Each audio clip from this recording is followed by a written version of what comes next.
Welcome. This is Dr. John DeMartini. This is one of the most amazing and inspiring shows that you can listen into. If you want to be on the edge of your seats, if you want to open up your heart, if you want to expand your mind, and you want to meet incredible people, stay tuned because you're just about to experience a transformative radio show that will change your life. And you're listening to the Dr. Pat Show that's coming up right next. Welcome to the Dr. Pat Show. Talk radio to thrive by. Powerful, inspiring, and coming to you live, bringing you stories of people like you and me, busting through and living life full out. Get ready to dare to wonder what your life would be like if you knew you could not fail.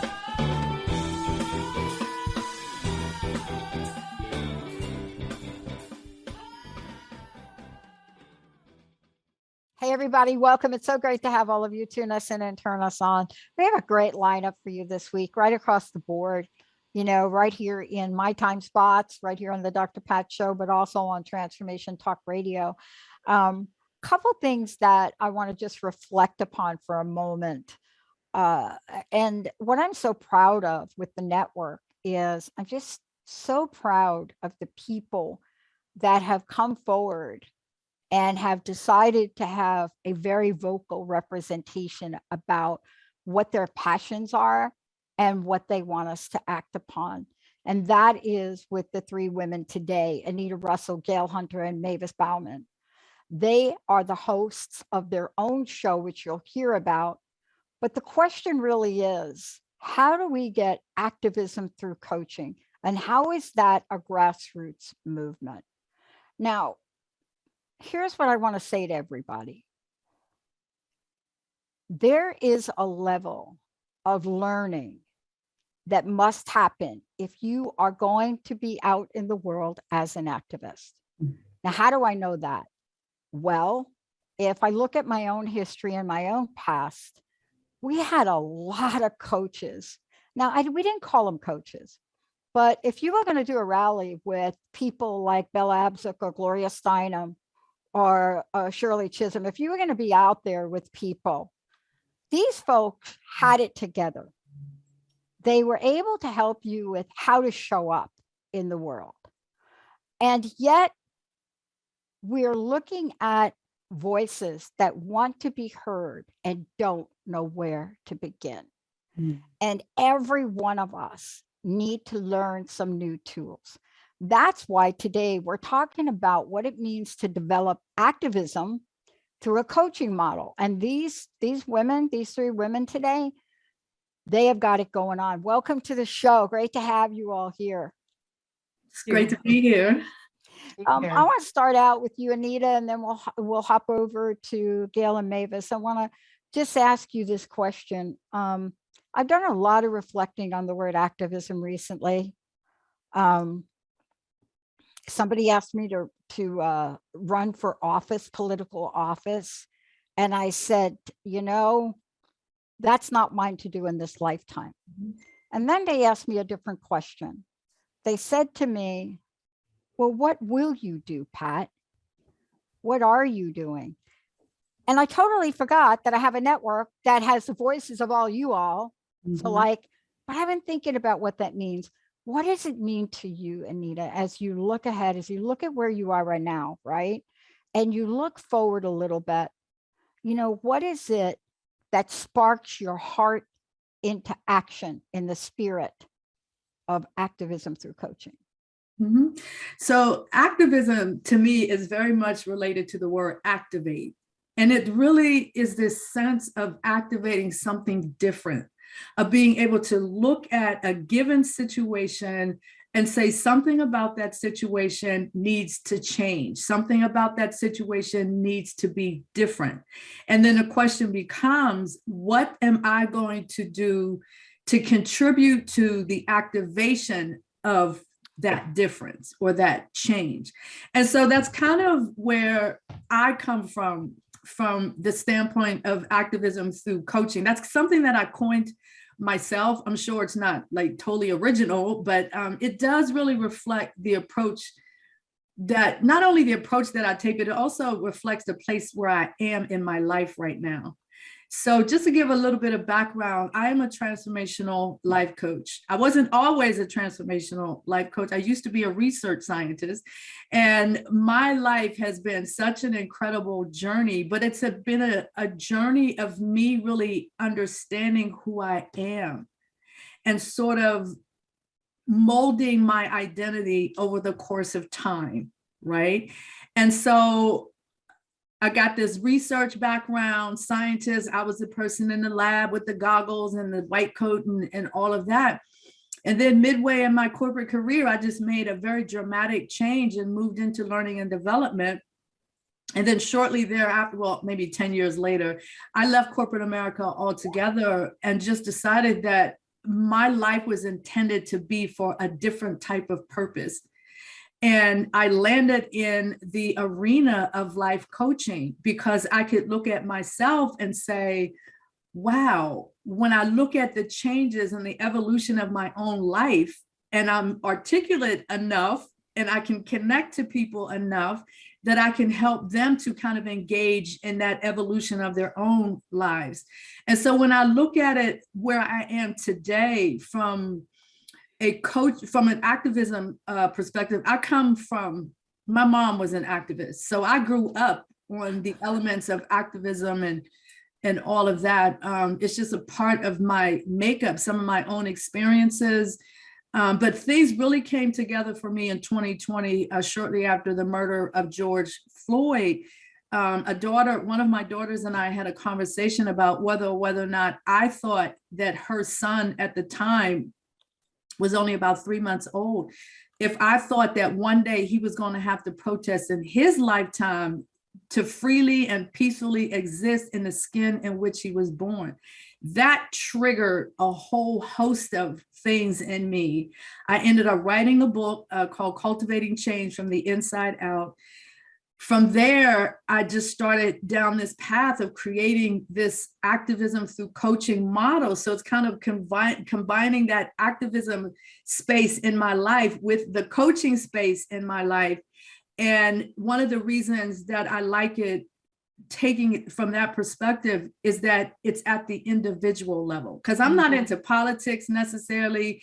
And so, the politics and the economics and the, trying to change the laws and everything, that's not my flow. My flow is sitting down across the table from people and having bona fide conversations about racism. So that's kind of where that activism through coaching, how it kind of came to in my life. Yeah, I love that. And I want to get to Gail and Mavis as well. I love that because, before I did the show, I thought to myself, that same question I asked myself, because I found myself sort of in a fog, from somebody that grew up like you. I grew up with a mom that was just like, you didn't even have to say the word active. You didn't have to say anything, right, to her. But I kind of fell asleep. And it was the Matthew Shepard incident that woke me up, I think in 98, but not enough to really do anything. But I love you three because you're doing something, right? Mavis, you want to go next? Gail, we're on fire. Sure. I'll go next. The word activism is pretty challenging for someone like me. I grew up in Western Nebraska in a totally white environment. And I think if I'd been asked what activism was in those years, I would have probably said violence or protesting or, some sort of physically active fight against something. Now, working with Anita has just opened up the whole idea in such a different way. I've always been passionate about certain things, curious about certain things, certainly about race. I studied Black studies when I was in college. I've always been interested, but I remember, after George Floyd, a friend of mine, a Black friend, said, "What will you do?" Same thing. What will you actually do? And that really, really troubled me because I kept thinking that if you were kind of nice in the world and you loved everybody, that was enough. And it's so not. So we layer this, or I layer this conversation for, during Inflection Point on a history of working in corporate America. Then I had a freelance writing business, photography business. And I started a nonprofit for genocide survivors in Rwanda. And that really crystallized for me how much we can hurt each other. Yeah. We can kill each other with a blunt instrument just to have a meal that night. And I wanted to get to the bottom of that. So as we go through this conversation, Anita, Gail, and I, and then the other people that we're meeting in the process, I'm getting the opportunity to understand what's underneath all of that. Mm-hmm. And I just, want to encourage listeners that if you're afraid of the word activism, think about what you're actually doing that may not involve a fight or a parade or a physical protest. The three of us and many more are listening to this conversation and really learning about ourselves and what racial attitudes we still carry for whatever reason, even subconscious. So that's my story. Well, I love it because, part of what you just shared too is that spark that I asked Anita about, that spark that caused the four of us here to have this conversation. Right. And hope more people will have that conversation. Thank you. Gail, how about you? What's that little spark going on with you? I think that spark has been there my whole life in some ways. I, from the time I was young, and my family moved me to an area that was all white from a fairly diversified small community. And somebody burned a cross in the front of a Black family's house that just had moved into this very expensive neighborhood. And I can remember at the time thinking I was horrified and that nobody around me were talking about it, at least in any way that was horrified as I was. And so by the time I hit college in 1969 and everything was all present, I just joined right in and became very active and different movements and protesting and so forth, from the civil rights to the Vietnam War and other issues in feminism. And so as I moved into my career as a psychotherapist, I found that that's what I was doing with people one-on-one, helping them get to what was going on within them and help them their own interpersonal transformation and personal transformation to activate what was in their life. As I was doing I walked that talk as I had to do my own life. And then when I met Anita, and she did this program last year for OMA, the nonprofit that I'm the president of the board for, on transformation from within towards anti-racism. I just kept telling her, I said, you've got to get this out there. You have something that the world has to hear. And then of course she invited Mavis and I to be part of that podcast. So so this is my part, and because of all my whole life believing that in truth and in justice, that it can change. We all can change, but we've got to change our own belief systems within ourselves before anything of our behavior or anything's going to change. We have to change that within ourselves. Yeah. Oh my gosh. Yeah.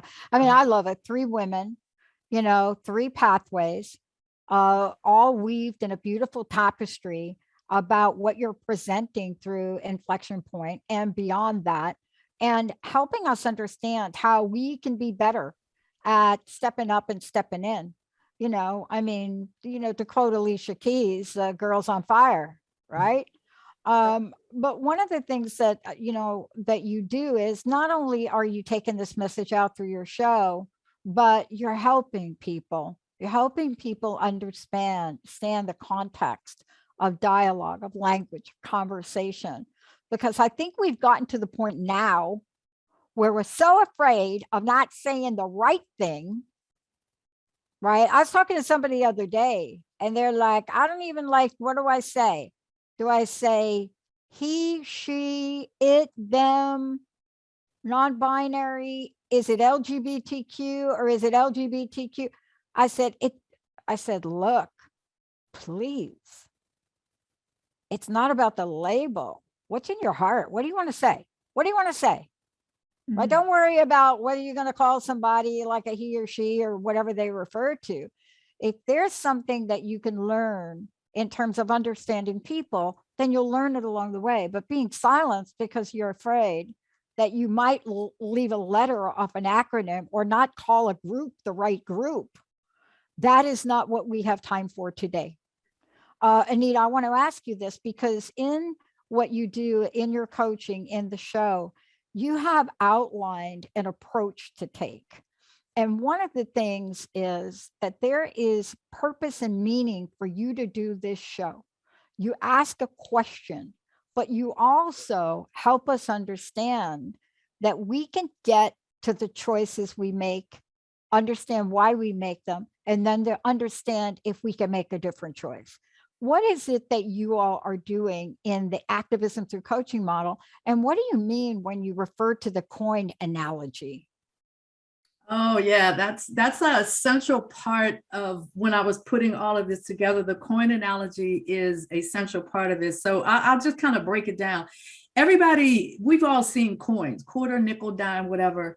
And every coin that I've ever seen has two sides to it.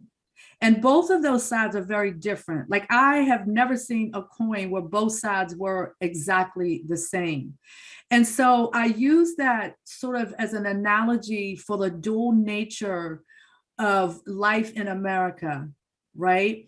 And you can kind of look at that dual nature from multiple perspectives. So for example, because I'm, sort of in this space of anti-racism, I do see it from that perspective, in terms of people of color and our experiences on one side of the coin, particularly Black for me, and also the dominant culture of white folks on the other side of the coin. And those experiences are very different.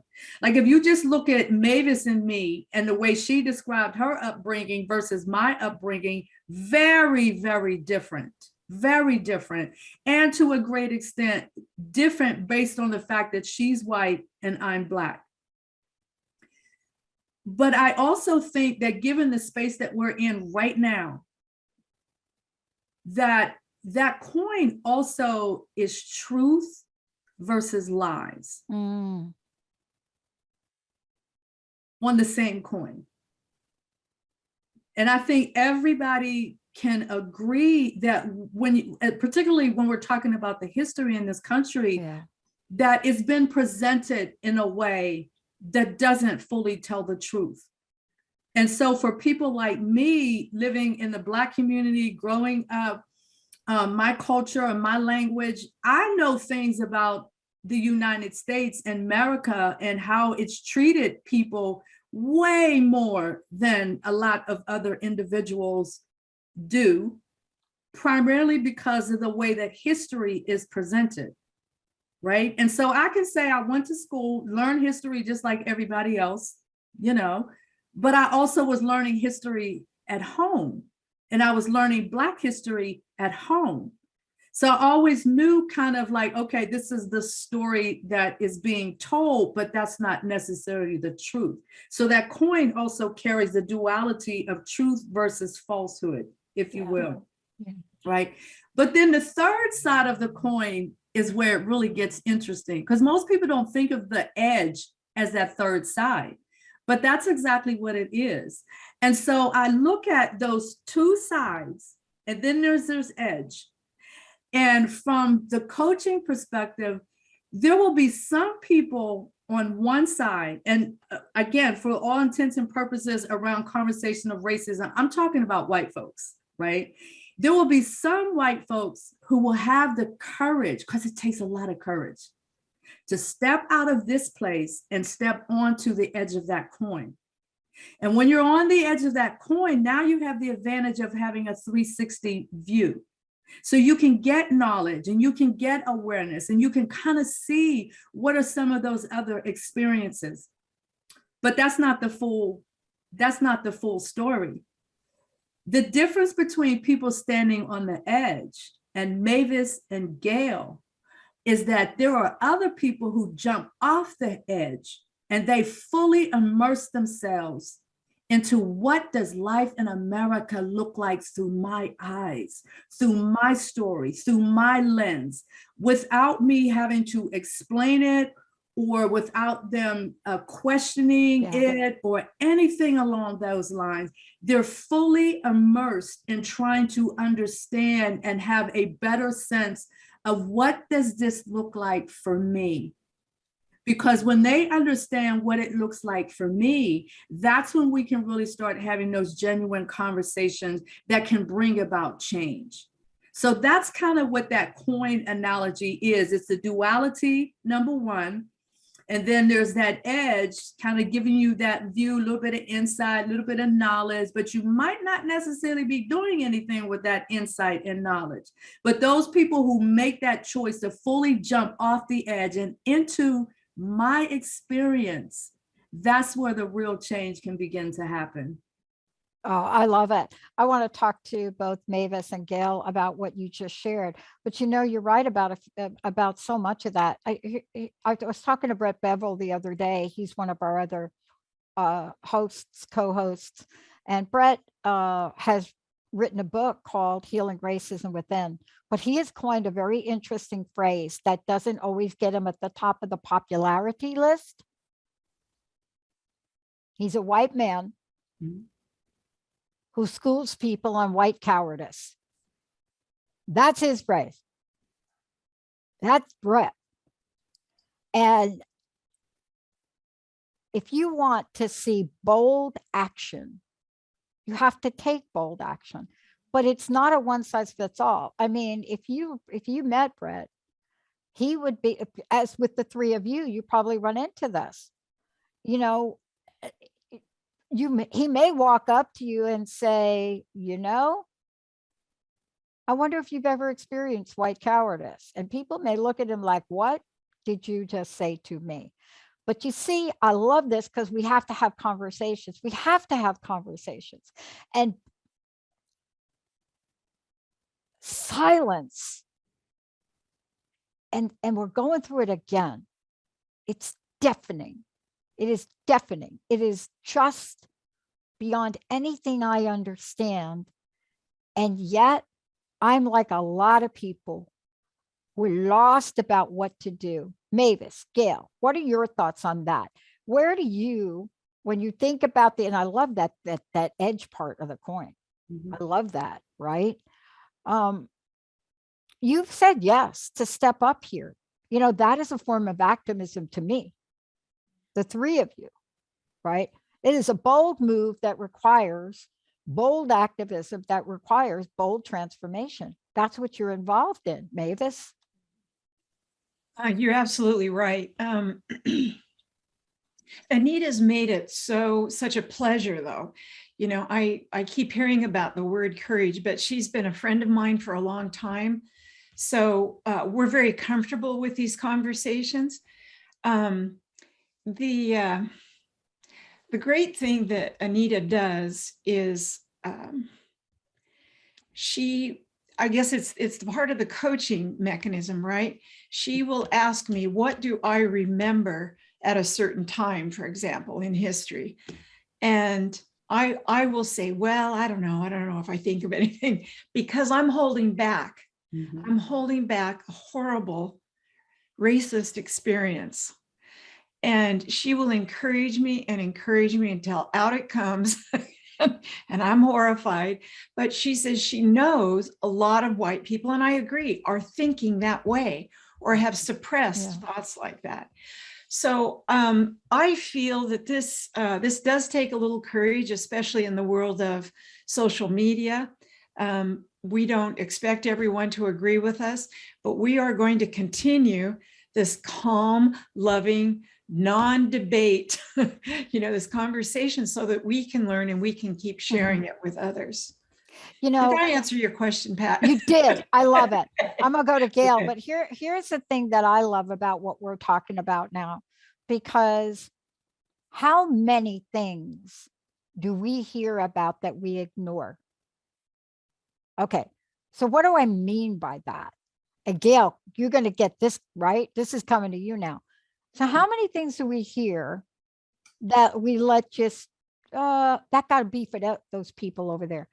Specifically, let me give you an example. We're not going to talk about politics today, but I'm not talking about politics. I'm talking about activism. And I get these pop-up things on my phone. I don't know if you all get them, right? I had to cancel a couple of them because my phone was like going like this over the weekend. But the pop-up I got my attention, and I finally clicked on it. And it said, did you know that in the state of Pennsylvania,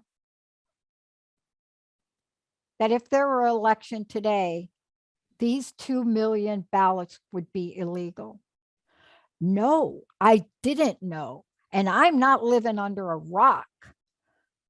But whose vote do you think will not be counted? The people that can't get out and go to the polls, the entire senior population that is so used to voting by paper ballot. I mean, and I just thought to myself, can that be true? Is that where we are now? That we're going to keep silencing until somebody is just going to say no mas, right? But if we don't have conversations and shows like the ones you have, we don't even know that it's okay for us to have a chat. Gail? I mean, you're right. It's like, look at the whole, I mean, not just George Floyd, but even before George Floyd, and how many people may have heard something, but then just put it aside, right? I don't know what to do with it. I don't want to look at it. It's too whatever, whatever the belief system would be. And so George Floyd, his death was just so, because of the media, was so right there that it was really hard to ignore that. It was not impossible, right? Yeah, and it's almost like the repressed rage and anger and hurt and pain that everyone that is Black in this country has ever experienced just surfaced, right? Which is good, because we can't change what we can't see. We can't change what we can't see differently, right? And so to do that, you have to have courage to step into that place. You have to be willing to say, okay, I'm not just going to pass over that one. I'm going to look at that. It's like the voting thing. I didn't know that. It's like a 3-second pop-up on the phone. That's horrific. I just happened to get my finger on it quick enough to find out if they were trying to sell me something, right? So let's just control how many people are going to be able to vote, right? There's a 2 million. 2 million votes is not like shabby. That's not small. And it's actually going to progress even further. But then the question is, I want to ask you both about this when we come back. How do we become part of the solution? But before we go to break, 3 things. One is, I have to honor the fact that you have opened a learning forum. See, a learning forum, because information and knowledge is power. Learning what we're capable of, that's a superpower. See, learning what we are capable of, that's a superpower. And you've set the stage for it. So before we go to break, can you tell us, Anita or Mavis or Gail, what you set up? Tell folks how they can listen to your show, and tell them how they can get engaged and involved. Oh, absolutely. So the name of our podcast is InflexionPoint Podcast, and it's spelled inflection with an X. And I purposely spelled it that way because X is kind of like, we're in this unknown space right now. We're trying to figure out which way is the arc going to bend. I'm trying to bend the arc in a particular direction and all of that. And I also have my coaching practice, which is under the brand of The Place to Soar. And Mavis, either Mavis or Gail had mentioned, or maybe they both did, a workshop and a mastermind. So I do workshops and masterminds that specifically focus on racism and anti-racism. So I look at myself in that space of the work that I'm doing. My ultimate goal is to eradicate racism. And so that's kind of the space that I live in, but I don't exclusively focus on racism. I also do personal transformation in my coaching practice as well. Wow. How do we find out any or all of the above from both Mavis, Gail? Anything you want to share? And please tell people how to listen to your show. Yeah, we are on Transformation Talk Radio every first and third Wednesday of the month, and you don't want to miss it. It's a very dynamic, it's just a dynamic thing that we're doing here. Yeah. Thank You you, don't want to Dr. miss Pat. it. We're gonna go to a short break, and I want to leave everybody with this because you all have emailed me about talking about Mary Louise Smith, one of my greatest mentors, just an amazing woman, African-American, amazing woman, never got anywhere, walked in the rooms, puffing on a cigarette, taught me how to put on lipstick. She really did. But I walk in the room, and before I open my mouth, Mary Louise Smith would say to me like this, "What part of the problem are you?" Now, that is the last thing you want anybody to ask you when your world is on fire, everything is coming down around you, your job is coming apart, and your boss says, "What part of the problem are you?" When we come back, do you know what part of the problem you are? Because if you do, you're going to be able to create an exquisite solution. Take a short break. We'll be right back.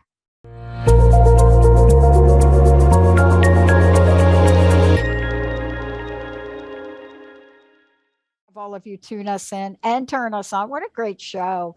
I want to make sure you all know that we're talking about activism through coaching. It is a grassroots movement. It always has been. And we need to be reminded that that's the deal. We need to be reminded that grassroots movements are the things that take the people that govern us into a level of information and knowledge to make sure they know that we're watching, to make sure they know that it's not okay to take away voting rights. But right now where we are is we have to be the people that takes what's in our hearts and do something. I want to tell you something. And before I do, I'd love for you to mention again, how do they find out about you all? How do they listen to your show? Anita, you want to do it? Sure. As I mentioned, my brand is theplacetosoar.com. The podcast that we have on Transformation Talk Radio is InflexionPoint Podcast, and that is Inflection with an X. And we are broadcast on the first and third Wednesday of every month at 6 p.m. Eastern Time. Awesome. Look, there are many things that we could talk about what we're seeing. There are many things that we could say, this is not true, that is not true. I love the whole coin analogy. I love it. But we can be part of the solution. I saw what's happening. I come from a trucker family, so the whole deal with the trucking thing, the trucker people, it's just right here. You know, my dad owned a trucking company. We grew up in that environment. Probably the first wheels I ever had my hand on was an 18-wheeler, right? And I haven't been involved with what's happening in Canada, but it has now come here. In the middle of Everett, protests down the streets, right? But see, this is what a movement is made from. Now, whether you agree with them, whether you agree about what their truth is, whether you agree about, are they fighting for the right thing? Do we have the right problem? Is there a solution? That's not my point. Somehow they're out there on the streets with a whole bunch of signs and a whole bunch of those megahorn things, and they are getting attention. So my question is, they have come up with the only solution that they felt was in their control to have. Do you understand? Mm-hmm. From where we sit here, what I've observed is that, you know, are they peaceful? Well, they're vocal. They're not taking guns into their state capital, but people are marching with signs, doing something because they believe in it. I want to ask, where do we find a solution for this? Because we just are getting real silent about stuff. And to be honest with you, I don't really know what the solution is. So I'm going to hit you up, Anita, first. My response, whenever people ask, like, what do you think the solution is? So when I think about this awesome goal of eradicating racism, that is big and it's complex and it's multi-layered and it's got all kinds of elements related to it, right? But the way I see it is, if you look at it like the spokes on a wheel, you know how you have the central part of the wheel? That is eradicating racism, to me, is that central part. But then you got all these spokes that are coming off, all of these different pathways.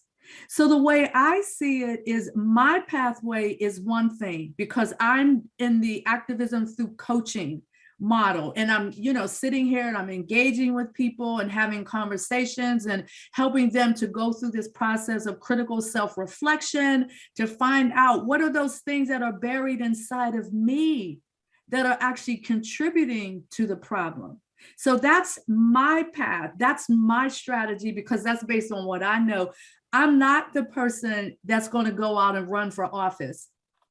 Yeah. There are people out there who want to eradicate racism, and that's their path, is to go out and run for office. So I look at sort of the problem or the goal that we're trying to get to, but there's all these different paths that are all coming towards that same. So I don't look at it necessarily that there's one solution.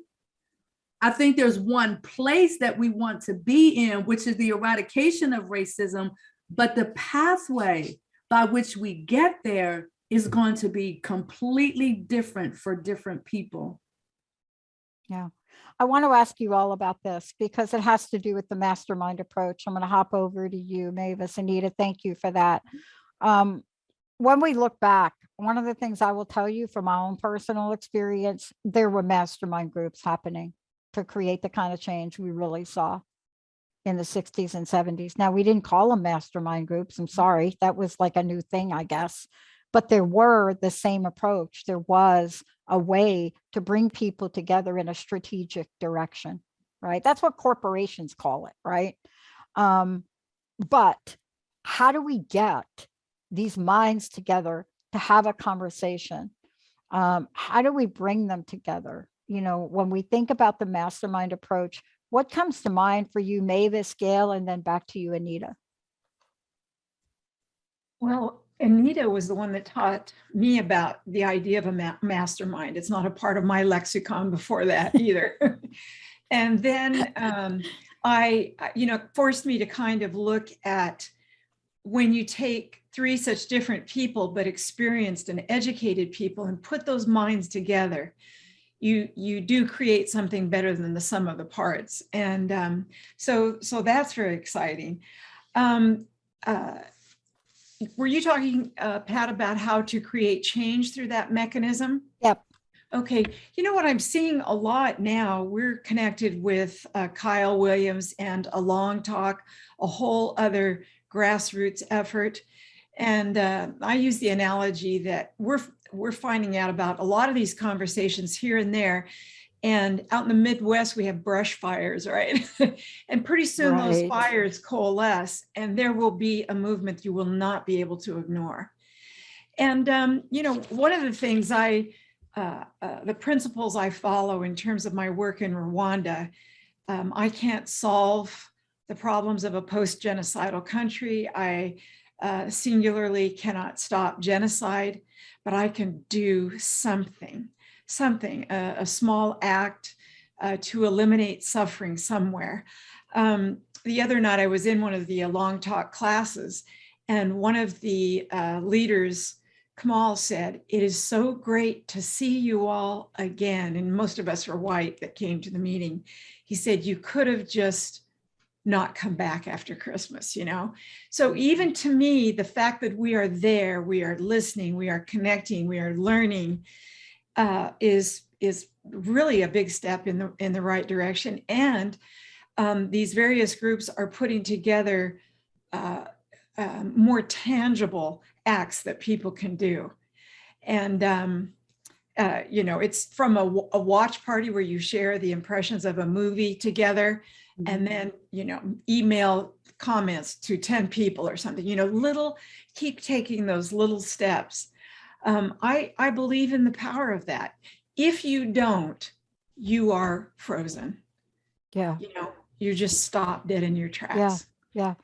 So I'm just going to keep in that vein and watch what happens. Yeah. I do not want to be a part of the problem. I know that. Yeah, I'm totally right there with you. I mean, honestly, I had a moment where I thought I was going to be like a song, like I was going to write this song about it. Just like I had a moment that I thought I was Bob Dylan here over the weekend. I'm not, or Jimi Hendrix or anybody that was able to verbalize, was able to come out. Look, everybody, even you that are listening to this show, that you're probably thinking, there they go again. See, you can be part of a solution. You get to pick which part you want to be, right? But not being aware of what is going on that affects you and your children, that is, like Mary Louise Smith would say, that is me being not part of the problem. Gail, how about you? What's your take? Well, I think that we each have the ability within us to take a step and look in that mirror to see where we are with ourselves and whatever the issue might be, whether it's being about racism or it's about the voting, the politics around voting and so forth, is going, whatever the issue might be. But we've got to be willing to take that step and look and say, okay, wait a second, what do I really think or feel? Yeah. What am I really believing about this? And where's that coming from? Is it just mine, or did I adopt that somewhere, or were there imprints placed upon me? And it's my responsibility, that accountability, to say, okay, wait a second, I got to look at this and I got to resolve this. What I do in my practice is help people do the most difficult thing, and takes courage to do it, is to look within themselves, to look in that mirror. And I think we all have to be able to begin to do that more and more. And so that I may not be out there, I used to go out and protest, and I may or may not do that now, but this is something I can step into doing, and just sharing what I believe is truth. But most importantly, it's listening. You can't have a conversation if you're not willing to listen and hear from the other person's perspective of what they're experiencing.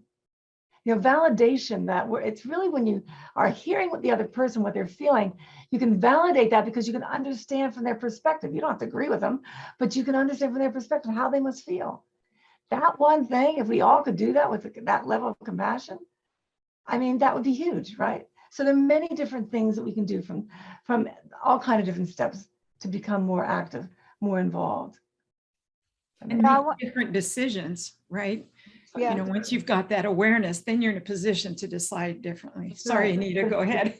No, but I just wanted to kind of piggyback off of that, because really what it boils down to is critical self-reflection. When I created this whole entire thing, activism through coaching, one of the other tenets of coaching is that we as coaches don't tell people what to do. Primarily what we do is ask a lot of questions. And the purpose of those questions, and they're very specific questions, but the whole entire point is to help that individual discover what it is that, whatever, if it's an obstacle that's holding them back, what is it within myself? And so from this perspective, activism through coaching, it's all about helping people to go within themselves. What are those thoughts, ideas, and beliefs that I really hold in the core of myself? I don't even know that they're there potentially, but what are they? And the more you are on the immersive side of the coin, and you begin to understand those historical truths and those lived experiences, and you're in that space of trying to harmonize all of that and understand the intersection between all of those things, it helps to draw out what are those things inside of you. because those things, your thoughts, your ideas, and your belief, they show up in your words, your actions, and your behaviors, whether it's consciously or unconsciously. I've had conversations with people, just helping them to kind of get to the space of understanding that racism is something you can feel. We can feel that. I actually have a name for it. It's called my internal racism alert system. And it gets triggered when I'm in a different kind of space. Like, I'll give you a contrasting example. The first time I met Gail, I was invited to an event that OMA was hosting. And I walked into the space, a beautiful space. I walked into the space. I was the only Black person there, right? But I didn't feel like I was the only Black person there. I felt like I was just one of many persons that were there. And for me, that was a testimony to Gail as a leader, but also the other people that were associated with OMA, because I've had other instances where I walked into that type of situation where I may be the only person of color and my radar goes off right away because I can feel that energy.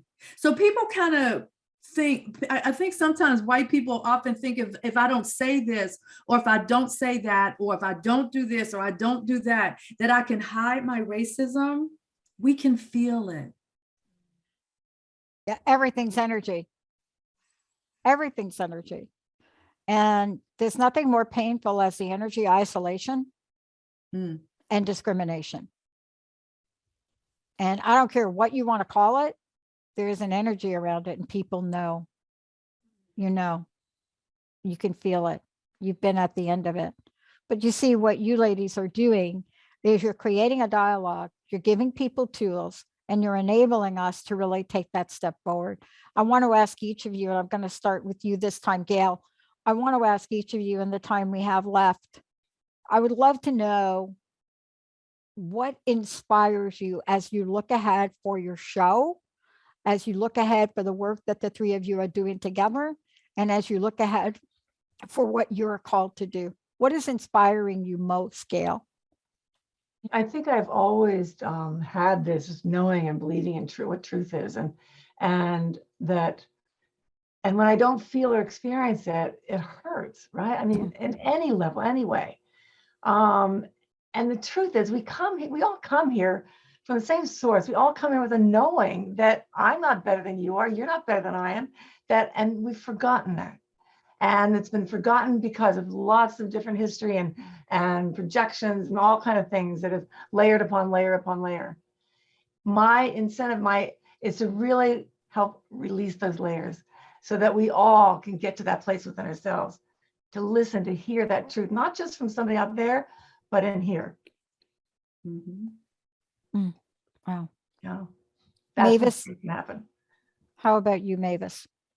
Well, I feel driven by the amount of suffering in the world and how many people have no one to alleviate that suffering at all.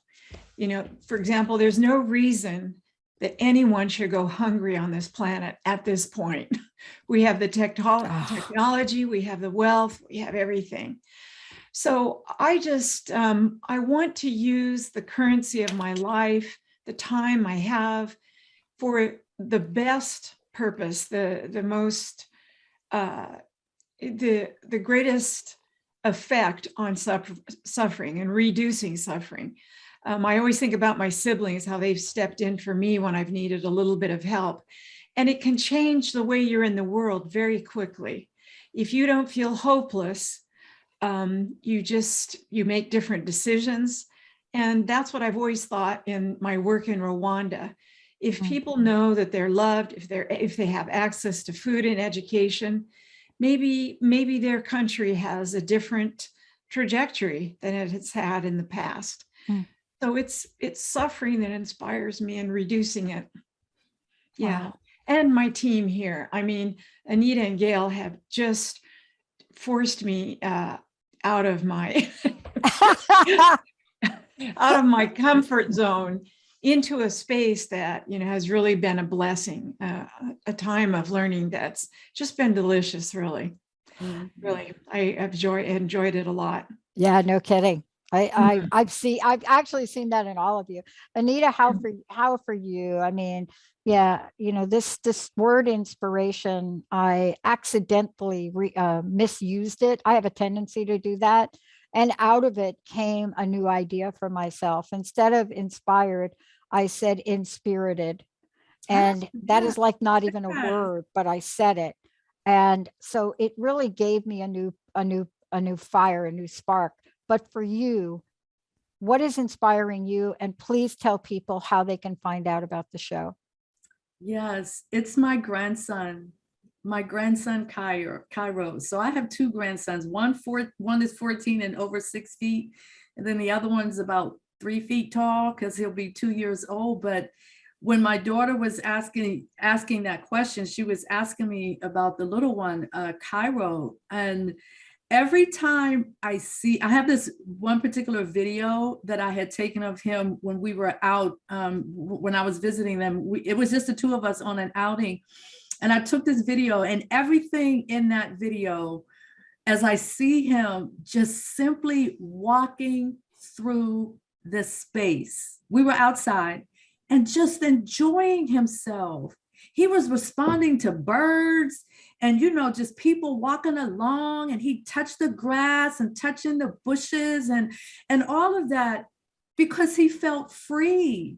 He literally feels free within the context of his little 2-year-old existence. But I want him to have that when he's 12 or when he's 14 or 17 or 25.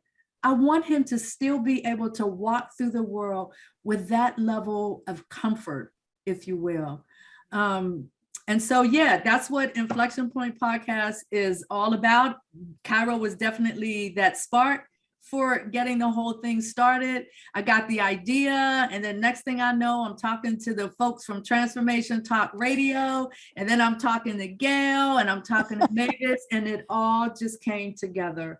Inflection Point Podcast is the name of our show, the first and third Wednesday of every month on transformationtalkradio.com. And I'll tell you, if you tune in, you will get turned on to helping be part of the solution. Thank you. Thank you. Three incredible women. Thank you all for this great conversation today. And boy, keep doing what you're doing. Thank you. I appreciate the time. Thanks for helping us. Oh man, you bet. I can't wait. I want to thank Olivia. I want to thank Jacob and Benny. We're going to take a short break. When we come back, we're not done yet. We are going to keep going because we're fired up. This is 2022. It's about you, a renewed you, a you that knows that there is a solution in you for 2022. We'll be right back.